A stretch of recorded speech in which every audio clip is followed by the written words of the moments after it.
Here's the other one, and I just noticed I hadn't turned it inside out yet, or right side out yet. And I left an opening on the side to turn it. Actually, I haven't even fixed this one yet. The hole's open on the side somewhere. I probably could have just turned them inside out through the neckline, but I thought that might cause a little too much stress on the neckline and cause too much fraying. So let's have a little demonstration, I guess. And then I'll have to press this and make it look nice before it, you know, nicey nice. Carefully going through the neckline. Like I said, I could have turned it there. That was completely open. I could have avoided having to sew up this side seam by hand later. I'm not really thrilled with the idea of top stitching because this is reversible, and I mean, I could use the same thread in the top and the bottom, but my machine, I don't know. It's a high-powered machine. It's a Juki.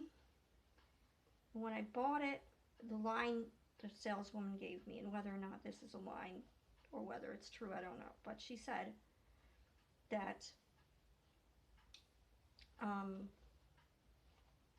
it was a model that was just about industrial grade but made for home use.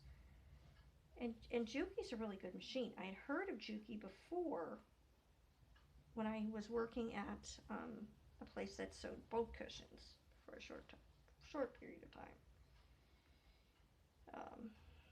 If you ever want to know what a sweatshop is, work in one of those places. I mean, and this is not a bad place either, but it's certainly would qualify as a sweatshop, I think. It's taking a little time. I'm gonna have to trim a little thread here and there. And I'm gonna have to press this, obviously. But I thought I put the purple and the green together. I don't know why. I guess those two are used quite often. Green for things like, oh, well, you'd call it regular, ordinary time, but they don't call it after,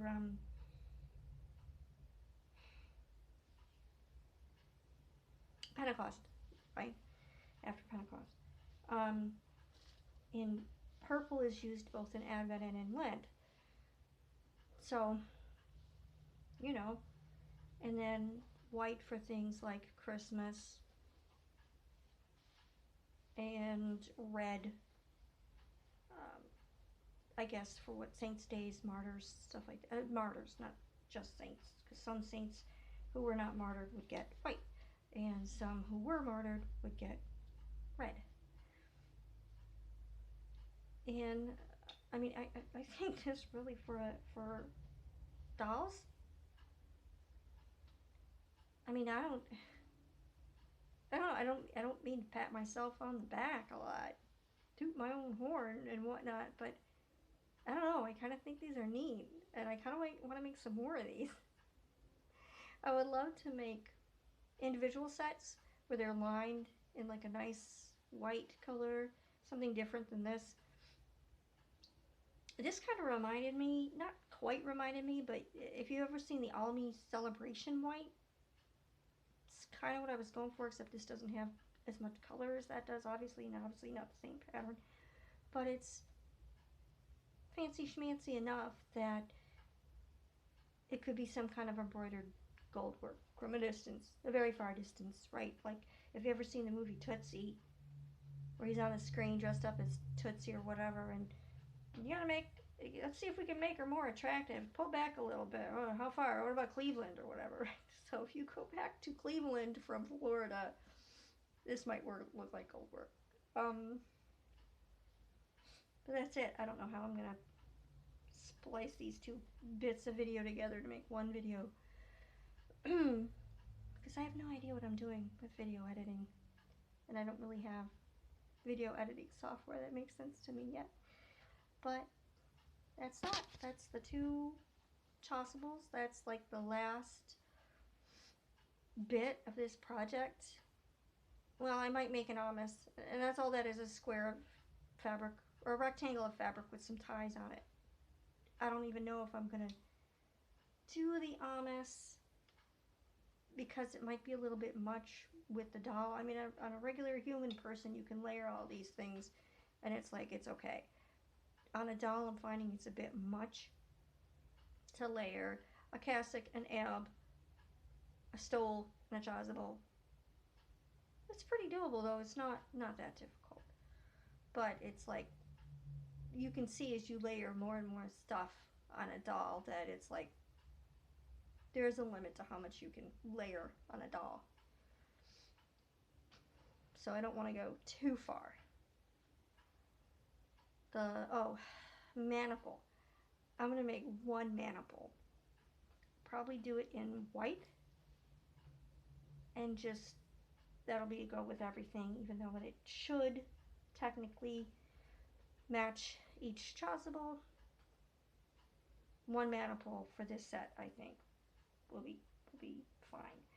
I'm thinking the next project of this type will be an Irish fisherman type doll. I have an old McCall's pattern for Irish fisherman dolls. Turn off the light. But I have an old pattern for an Irish fisherman doll, and I make the dolls and I knit them sweaters and make them little outfits, because it's a whole thing about Aran sweaters and Irish stuff. And actually, I've heard that's a falsehood, that they're traditional. It's like a cottage industry that popped up in the 50s or 60s. It doesn't go back really any further than that. And this whole thing about identifying Irish seafarers according to their sweater that was from their clan or something. I guess kind of trying to make it like the tartan. It's kind of a myth, I guess. It's nice nonetheless to think about, though. But that project, I think I'll do a larger doll like that. That's more like a 15 or 20 inch doll, I think. And all it is just felt and the sorry, distracted by a garbage truck, you know. ADH, oh look, a squirrel, you know, out the window there. Anyway, I'm going to make a doll that size and then make vestments for that doll, and that hopefully will be vestments that are like more like a fiddleback chasuble. I'll be able to do the full maniple and everything. And I don't know how to make a beretta for a doll like that. The doll's flat, like I said, no articulation to the limbs, so it's just, you know, straight out arms. But it's really a cute pattern. I've made a few of them for people. And what I used to do is, like I said, I'd make the sweater and little Aran sweater with all the different little stitches and give it a name, look up baby names of Ireland and listen to them say the name. Because you know, with the old Irish, whatever, Gaelic, Welsh, whatever pronunciations of things, I mean, you get a name like Evan, which has like a B in it, a BH something. I'm like, that's a V sound? Like Siobhan, you know, and which somebody I know was pronouncing, it was like Siobhan, no, Siobhan. You know, but I name them and give them a little backstory about like a famous person, a famous Irish person that was had that name, like Saint, you know, like Dennis. One was Dennis, and you know, of course, that was for Saint Dennis. And a little story about him, and something about dropping his breviary in the water, and a otter came and brought it back to him or something, or a beaver. I don't know. Had something to do with animals, kind of like St. Francis. But that is it. This project is very close to being completed, and I'm very happy with the results. And hopefully, I will be updating. I will be updating on the other projects soon.